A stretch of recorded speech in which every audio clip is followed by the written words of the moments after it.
신앙의 자족이라는 제목으로 함께 은혜 받을 본문 말씀은 빌립보서 4장 10절부터 13절까지 말씀입니다.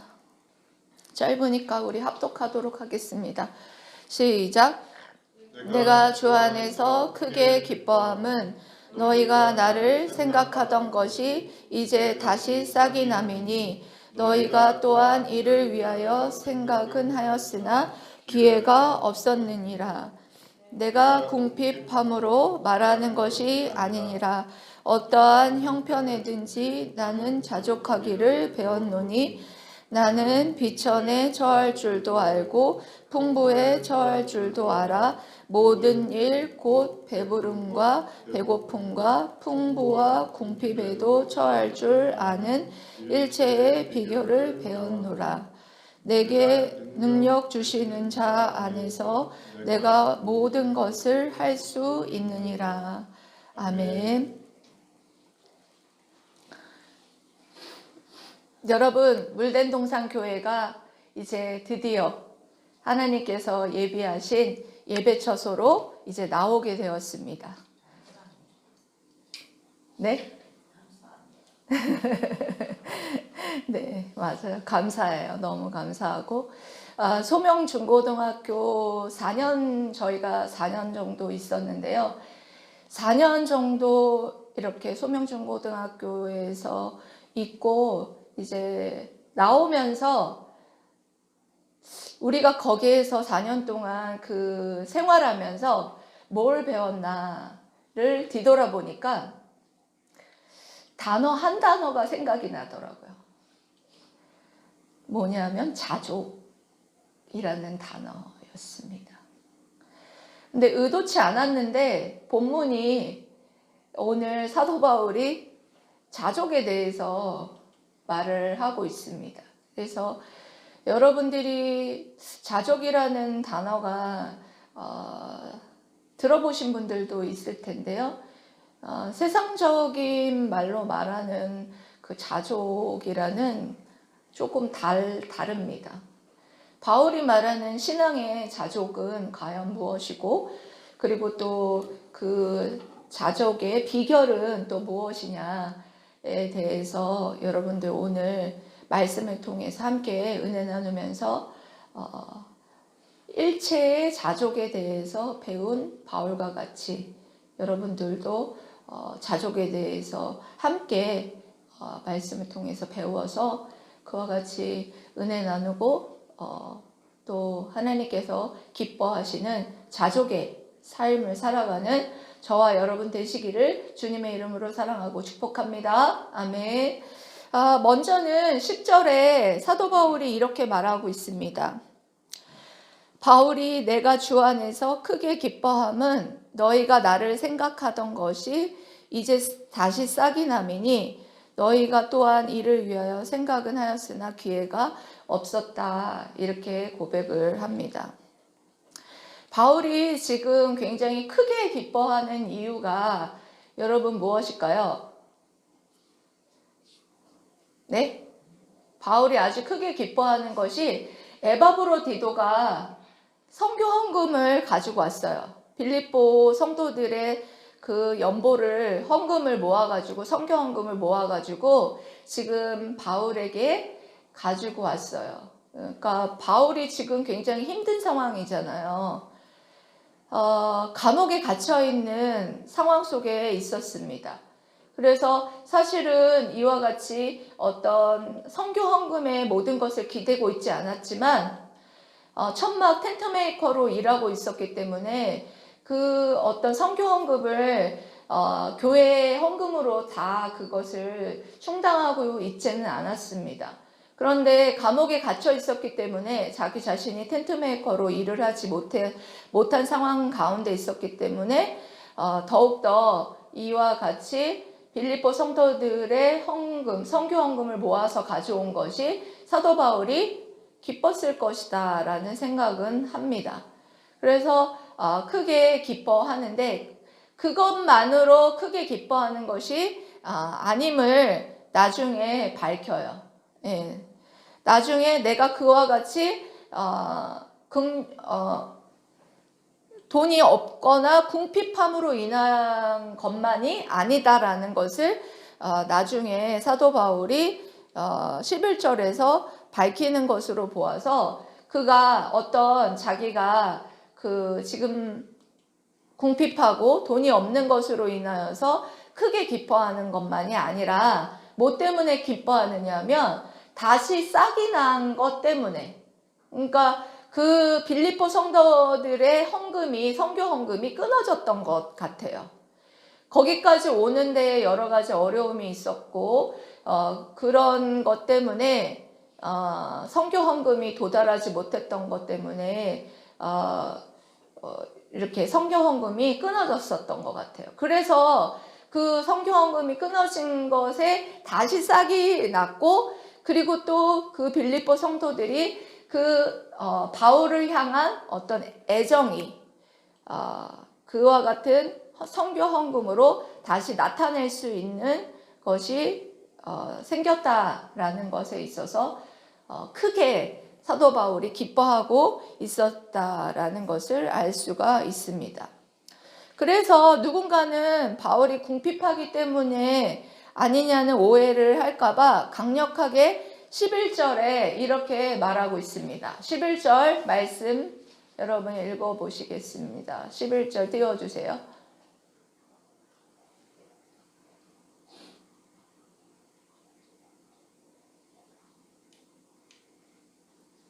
11절 네, 읽어보실게요. 시작. 내가 궁핍함으로 말하는 것이 아니라 어떠한 형편에든지 나는 자족하기를 배웠노니. 예, 사도 바울은 내가 궁핍함으로 말하는 것이 아니다 이렇게 분명히 밝히고 있습니다. 내가 돈이 없고 어려움으로 인하여서 그렇게 크게 기뻐한 것이 아니라 나는 어떤 상황 속에 어떤 형편에 있든지 자족하는 것을 배웠다, 이런 고백을 하죠. 여기 형편이라는 단어가 어떤 의미냐면 상황, 환경, 그것을 말하는 것입니다. 내가 어떤 환경에 처해졌던 간에, 그러니까 외부적인 어떤 상황, 어떤 환경 가운데 놓여질지라도 나는 그 외부적인 환경에 영향을 받지 아니하고 자족하기를 배웠다, 이런 고백을 하고 있는 것입니다. 이 당시에 여러분 바울 사도가 활동했던 이 빌립보 성도들이 있었던 그 빌립보 거기 성의 상황은 거기에 철학이 굉장히 성행했었어요. 어떤 철학들이 성행했냐면 스토아 철학이 성행했었는데, 그들이 말하는 자족이라는 단어는 문자적으로 자기 스스로 충분히 만족한다라는 그런 단어를 썼습니다. 그리고 스토아 철학자들은 자기 의지의 힘으로 환경을 극복하고, 그리고 어떤 환경도 자기 스스로 감당할 수 있다라고 그렇게 가르쳤어요. 그리고 즉 내면은 외부의 어떤 환경이라든지 사람에 의해서 영향을 받지 않는다라고 가르쳤던 것을 볼 수가 있습니다. 근데 실질적으로 여러분, 내면은 외부적인 영향이나 환경에 영향을 받습니까? 안 받습니까? 받아요. 실질적으로는 받습니다. 그러나 바울이 말하는 자족의 의미는 어려움이 있을 때 감사하는 마음이다 라고 말할 수 있어요. 왜 이렇게 말할 수 있느냐? 이 스토아 철학자들은 자기 자신을 의지해서 가지는 자만의 자족이라는 자족인데에 비해서 이 바울이 말하는 것은 하나님을 의지하는 데에서 나오는 자족이라고 할 수가 있어요. 그렇기 때문에 어려운 가운데에도 감사할 수 있는 마음이 바로 자족인 것을 볼 수가 있습니다. 여러분, 우리 사도 바울이 말하는 자족이 뭐라고요? 따라해 볼게요. 이거는 굉장히 오늘 자족의 의미를 여러분 오늘 가지고 가야 되는 의미이기 때문에 따라해 보겠습니다. 어려움이 있을 때 어려움이 있을 때 감사하는 마음. 감사하는 마음. 다시요.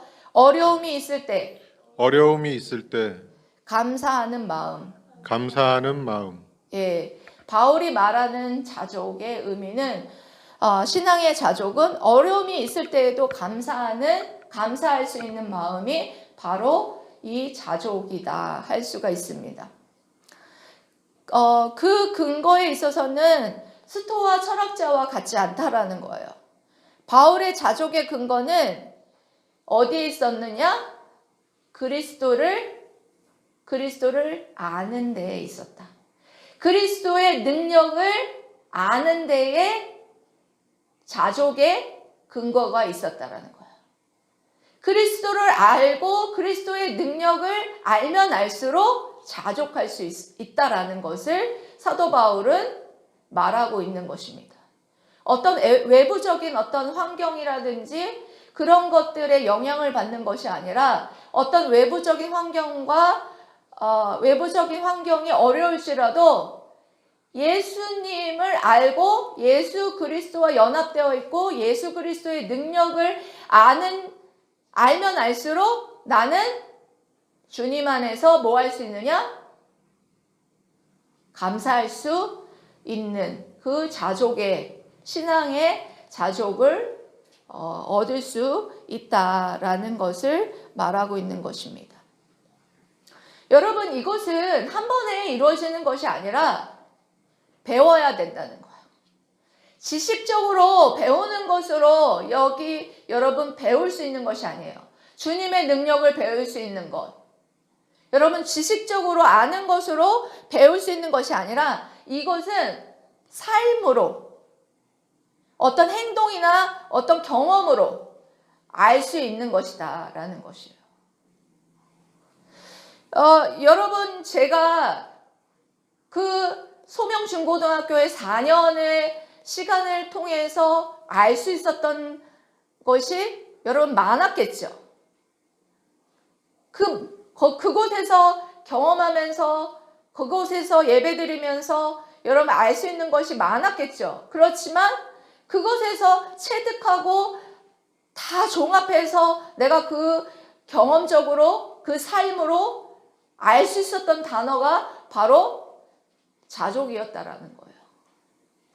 여기서 말하는 여기 배웠다라는 것은 여러분들이 지식적으로 내가 예수님을 알아 이런 것으로 끝나는 것이 아니라 내가 삶에서 예수님을 붙잡고 예수님의 능력으로 이겨내고 승리하는 것으로 정말 그것을 알았다라는 것의 알은 여러분 천지차이라는 것입니다.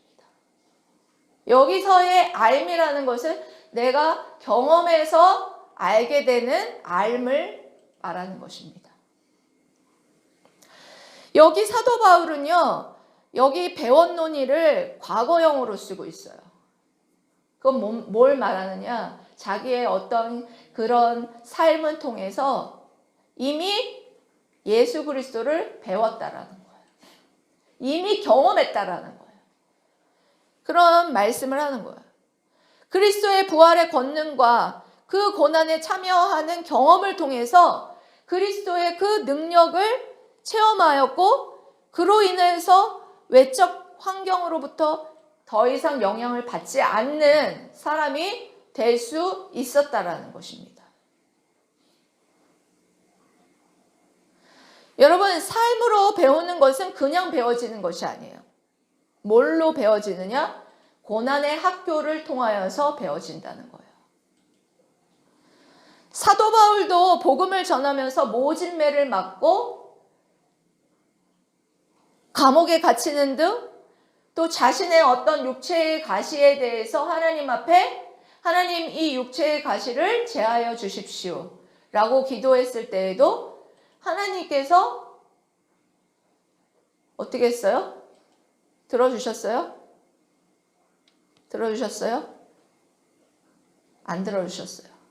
내 은혜가 족하도다. 바울이 가지고 있었던 지병을 하나님께서 고쳐주시지 않았어요. 그것을 통해서 그것을 통해서 약한 데에서 내 능력이 나온다. 이 약함으로 인해서 더욱더 하나님 앞에 기도함으로써 하나님을 만날 수 있게 되기 때문에 안 고쳐주셨어요.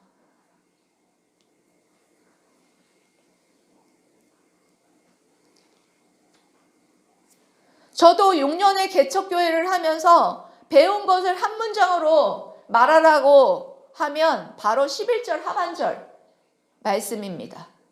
어떠한 형편에든지 자족하기를 배웠노라. 아멘. 그래서 어떠한 환경 속에서도 하나님께 자족하면서 감사하게 되었습니다. 우리의 성도님들의 삶은 어떻습니까? 어떠한 상황 속에서도 자족하는 삶을 살아가고 계십니까? 여러분들의 삶을 뒤돌아보면서 정말 어려운 상황 속에서도 주님의 능력을 바라보며 정말 감사하는 여러분들이 되시기를 소망합니다. 사도 바울은 비천과 풍부에 처할 줄도 알고 배고픔과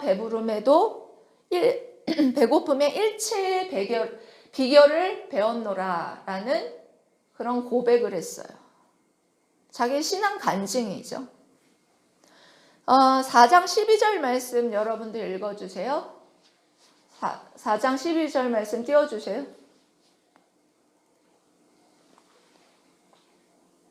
시작. 나는 비천에 처할 줄도 알고 풍부에 처할 줄도 알아 모든 일 곧 배부름과 배고픔과 풍부와 궁핍에도 처할 줄 아는 일체의 비결을 배웠노라. 아멘. 바울은 복음 사역을 하는 가운데에 주림과 목마름, 추위, 헐벗음, 육체의 고난과 정신, 박해를 겪는 등 갖가지 비천에 처하면서도 그 가운데에 적응해 나갔고 또 자족할 수 있었음을 말하고 있습니다. 바울의 자족은 바로 비천하든 풍부하든 그 환경에 연연하지 않는 데서 오는 것이었습니다. 세상 사람들의 삶의 목표는 풍요로움의 목표를 두고 나아가는 것과 달리 바울에게는 이런 외적인 환경이 크게 중요하지 않았습니다. 바울은 오로지 그리스도를 알아가는 그런 지식과 그리스도의 고난과 그리고 십자가를 짊어지려고 하는 그런 순교자적인 정신으로 살아온 사람이기 때문에 어떤 그런 환경이 그 자신을 슬프게 만드는 요인으로 작용하지 못했던 사람이었습니다. 그런데 여러분, 우리 성도들은 지금의 신앙생활을 하고 있는 성도들은 너무 외적인 환경에 영향을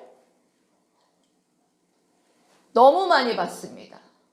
외적인 환경에 따라 내면이 너무 영향을 많이 받아요. 바울 사도처럼 환경에 연연하지 않아서 정말 자족할 수 있어야 된다는 거예요. 순종의 십자가를 지고 주님을 따르게 하옵소서. 우리들의 기도가 정말 이제 성숙한 신앙인으로 주님을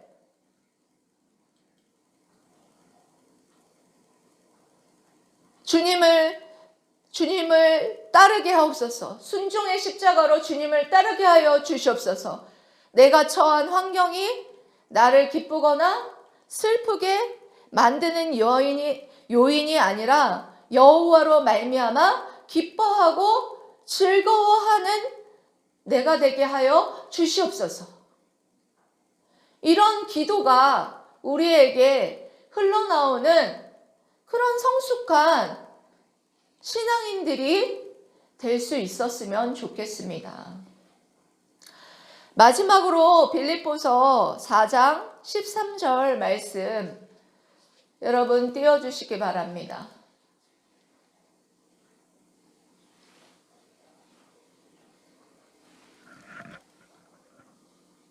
네, 읽어주세요. 시작. 내게 능력 주시는 자 안에서 내가 모든 것을 할 수 있느니라. 아멘. 여러분, 이 말씀 많이들 좋아하시죠? 예, 내게 능력 주시는 자 안에서 내가 능치 못할 것이 없느니라. 예? 이거 설교를 이렇게 하는 설교를 많이 들었을 거예요. 주님 안에서 내가 능치 못할 것이 없느니라. 여러분, 이 말씀 들으면서 그래, 내가 이제 주님을 믿었으니까 주님 안에서 모든 것을 할 수 있구나. 예, 잘못된 설교입니다. 많은 설교자들이 이것을 잘못 설교해서 우리 한국교회가 여러분 잘못 이 본문을 이해하고 있는데요. 이 본문은 그런 설교가 아닙니다. 여러분, 이 말씀 예수님을 잘 믿어도 인간으로서 할 수 있는 것이 있어요, 없어요? 없는 것이 분명히 있죠. 다 할 수 있습니까? 없잖아요. 왜냐하면 인간은 모든 것을 다 할 수 있는 존재가 결코 아니기 때문입니다. 질병을 위해서 기도해도 하나님께서 들어주시는 것이 있고 들어주시지 않을 때가 있어요. 그리고 믿음으로 산다고 해서 세상의 모든 일이 잘 되는 것만은 아니라는 것을 여러분이 살면서 알 수 있습니다. 그리고 믿음이 좋은 그리스도인들도 불의의 사고로 인해 죽기도 하고 질병으로 인해 죽기도 한다는 것입니다. 우리의 죽음은 믿음과는 관련이 없이 다양한 방법으로 우리에게 찾아온다라는 거예요. 이 말씀을 잘못 해석하면 정말 주님 안에 있는 자는 불사조와 같이 죽지도 말고 질병 예수님의 이름으로 모두 기도하면 다 나아져야 돼. 그런데 예수님의 이름으로 기도했는데 여러분 기도가 응답되지 않을 때도 있다는 거예요. 이럴 때는 뭘로 설명해야 될 거예요? 그래서 이 말씀이 정말 잘못 오해를 받고 그리고 여러분들 잘못 해석을 했기 때문입니다. 이 말씀은 바울은 자신의 삶의 철학인 자족의 정신의 근원이 무엇인지를 말해주는 말씀이에요. 그래서 여러분 말씀은 항상 그 문장에서 해석을 해야 되는 것이 가장 중요한 말씀이에요. 자족을 할 수 있게끔 할 수 있게 하시는 분이 누구시냐? 주님이었다라는 거예요. 그래서 이 말씀을 문장에서 해석했을 때 분명한 해석이 나오는 것이죠. 자족의 정신의 근원이 무엇인지를 말하는데 그는 자신에게 능력을 주시는 분의 능력으로 살아가고 있다라는 거예요. 그분의 능력으로 그는 어떤 상황에서든지 자족할 수 있었다라는 것입니다. 바울에게 능력을 주시는 분은 누구일까? 누구예요? 예수 그리스도이십니다. 예수님은 늘 함께 하시면서 그에게 능력을 주셨다는 거예요. 그러므로 바울은 어떤 형편에서든지 주님의 능력을 체험할 수 있었다라는 거예요. 예, 정리하면은요. 내게 능력 주시는 자 안에서 내가 모든 것을 할 수 있느니라 라고 말하는데 이는 그에게 능치 못함이 없다는 것이 아니라 오히려 이 표현은 능력을 주시는 주님 안에서 그가 어떤 형편과 처지에 있든지 간에 견딜 수 있다는 것을 의미합니다. 즉 주님은 그에게 어떤 형편에서든지 견딜 수 있는 힘을 주시는 분이시라는 것입니다. 여러분 이해되십니까? 예, 자족할 수 있는 힘을 주시는 분이 바로 주님이시라는 거예요. 그래서 자족하고 견딜 수 있었다라는 거예요. 예, 어떤 외부의 환경과 어떤 형편에 처하든지 어렵고 힘든 가운데 있었던지 간에 그런 외부의 환경에 좌지우지되지 아니하고 주님이 주시는 그 은혜로 그 자족을 견딜 수 있어서 어려운 가운데에서도 감사하고 기쁨으로 그렇게 인내할 수 있었던 것을 말합니다. 여러분 그래서 이거를 여러분 기억해 줬으면 좋겠어요.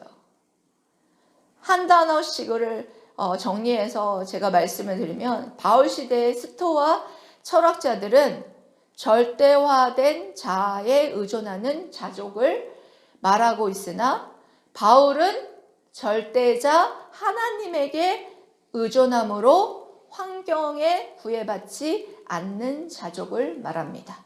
다시 말할게요. 바울은 절대자 하나님에게 의존함으로 환경에 구애받지 않는 자족을 말합니다. 또 스토아 철학자들은 자만의 자족을 말하나, 바울은 신앙의 자족을 말하고 있는 것입니다. 저도 이제야 광야의 고난의 학교에서 신앙의 자족을 말할 수 있게 되었습니다. 어려운 상황 속에서도 이제 하나님 앞에 자족하며 감사하게 되었습니다. 물질적인 것도, 또 성도의 숫자도 자족하게 되었습니다. 사실 저희 교회가 소명중고등학교 이사하는 곳으로 따라 들어가기 전에 저는 이런 기도를 했었어요. 하나님, 환경이 닫히면 저는 교회를 그만두겠습니다. 이런 기도를 했습니다. 그랬더니 하나님께서 얼마 지나지 않아서 그때에 저희가 환경이 닫힐 지경이었어요. 근데 소명중고등학교 교장 선생님을 만났는데, 그 안에 들어가서 본관에 들어오기로 했던 그분이 그 교회가 안 들어오게 됐다고 말씀을 하시는 거예요. 그래서 그러면 저도 제가 그러면 본관으로 따라 들어가도 되겠습니까? 이렇게 말씀을 드리고 그 시간들을 견뎌왔어요. 사실은 그 시간들이 여러분들에게 다 표현을 하지 못했지만 목사로서 여러 가지로 말 못할 어려움들이 있었어요. 그곳에서 4년을 있으면서 참 제가 창문을 쳐다보면서 그랬습니다. 하나님, 이렇게까지 교회를 해야 되냐고. 하나님 앞에 그렇게 울면서 기도하고,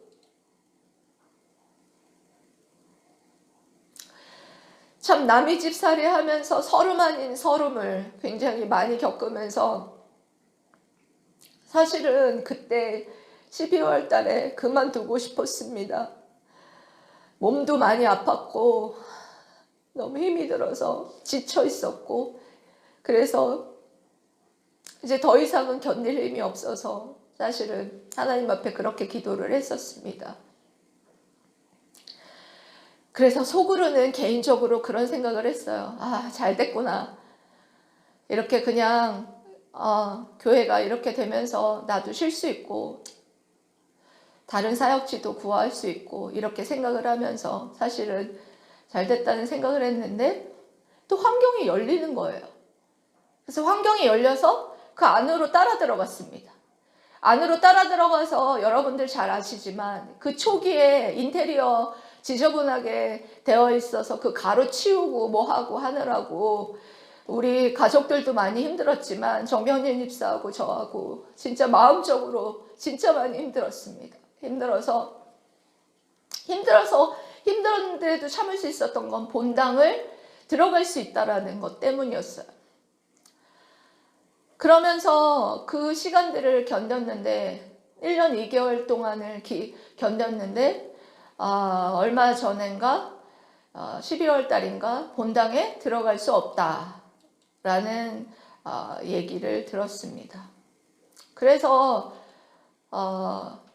참 하나님 기가 막힌 타이밍이었던 게 뭐냐면, 그게 결정나기 바로 이전에 저는 이미 벌써 하나님께서 제 마음을 바꾸셨어요. 우리 가족만이라도 이 교회를 지켜야 되겠다. 그리고 너의 분깃에 만족해라 라는 마음을 하나님께서 주셨어요. 그래서 사역을 계속 해야 되겠다 라는 마음을 하나님께서 마음을 바꾸셨었습니다. 그런데 본당에 들어가지 못한다라는 결론이 났어요.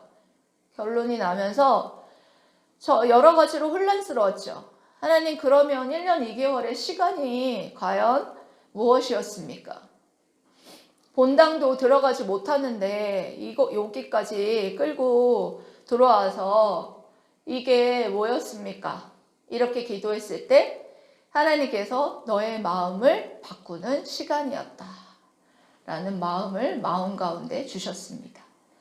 그래서 이 마음들을 다 이해가 갔어요.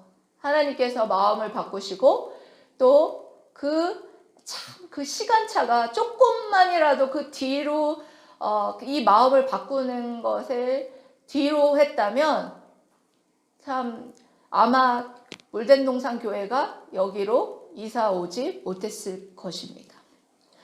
그리고 연말에 가장 큰 어려움이 있었어요. 가장 큰 어려움을 겪으면서 성도들이 기존에 있었던 성도들이 떠나가면서 우리 가족들과 많은 대화를 나누고 교회를 하나님께서는 계속하기를 원해서 나는 어떻게 너희들이 결정하더라도 나는 계속해서 교회를 할 것이고 할 것이다 라는 것, 죽으면 죽으리라 하는 마음으로 성도 수는 나와 상관없다 그런 마음으로 그렇게 마음을 결정하게 하셨습니다. 그때 가장 힘들었어요. 사실 가장 옆에 있었던 남편과 또 최 권사님과 딱 이제 교회를 이제 그만했으면 하는 마음들을 내비쳤기 때문에 그때 사실 가장 마음이 흔들렸어요. 가장 가까운 사람들이 옆에서 그런 말을 하기 때문에 힘들었지만 그때 하나님께 기도하면서 하나님 어떻게 해야 하느냐를 기도하면서 하나님께 정말 하나님께서는 내 사명만 생각하라고 말씀하셨고 그랬는데 제가 그럼 어떻게 해야 하느냐? 하나님께서 제 사명만 생각하라고 그렇게 너 이 분깃에 자족하라고 제게 말씀을 하셨는데 정말 어제도 여기 나와서 하나님 앞에 기도드리면서 가장 정말 매 순간마다 정말 감사하고 감사하지만 그 순간이 가장 감사한 시간이었던 것 같아요. 하나님께서 정말 능력 주셔서 자족할 수 있게 하시고 그 어려움을 이겨낼 수 있도록 은혜 주시고 그래서 정말 결국에는 정말 용기 내서 이 교회에 동백동으로 이사 와서 다시 이렇게 시작할 수 있도록 하나님께서 은혜를 주신 것에 대한 그 은혜가 너무나 감사하고 기쁘다 생각이 듭니다. 이렇게 여러분들 이 빈자리를 보면서 여러분 그런 이 빈자리를 언제 채우나 여러분 그렇게 생각하지 마시고 하나님이 우리 물된동산 교회에 주신 사명 그것만 생각하시면 됩니다. 그것을 위해서 최선을 다해 나가면 하나님께서 이 자리를 채워주실 수도 있고 그러지 않을 수도 있습니다. 하지만 저는 그것에 연연하지 않기로 했습니다. 하나님께서는 오늘 사도 바울이 내가 비천에 처할 줄도 알고 풍부에 처할 줄도 알고 배부를 줄도 알고 배고픔에 처할 줄도 알고 사도 바울이 그 복음 사역을 위해서 달려가면서 얼마나 여러분 어렵고 힘들고 그런 상황 속에 놓여져 있을 때가 얼마나 많았겠습니까? 저도 오늘 사도 바울의 이 고백을 들으면서 그래, 정말 지금 6년 달려온 거 아무것도 아니다. 이제 앞으로 이것의 경험을 발판으로 해서 앞으로의 사역을 더욱더 하나님께서 주시는 복음을 전하는 이 사역을 위해서 더 힘차게 달려가 보겠노라고 하나님께서 정말 그 자족할 수 있는 그 어려움을 주시는 주님 안에서 주님의 능력을 날마다 체험하면서 그와 같이 정말 승리하며 나아갈 수 있도록 하나님께서 이제껏 그렇게 승리를 주신 것처럼 앞으로도 우리에게 그런 정말 힘을 주시지 않을까, 그런 승리를 주시지 않을까, 그런 생각을 오늘 말씀을 준비하면서 해보았습니다. 여러분들의 삶은 어려운 삶 속에서도 여러분 감사하는 자족의 신앙의 삶을 살아가고 계신지요? 때로는 어려운 역경 가운데, 고난 가운데 여러분 내버려 두실 때도 있지만 그것을 통해 자족의 비결을 배우게 되기에 주님을 붙잡으시기를 바랍니다.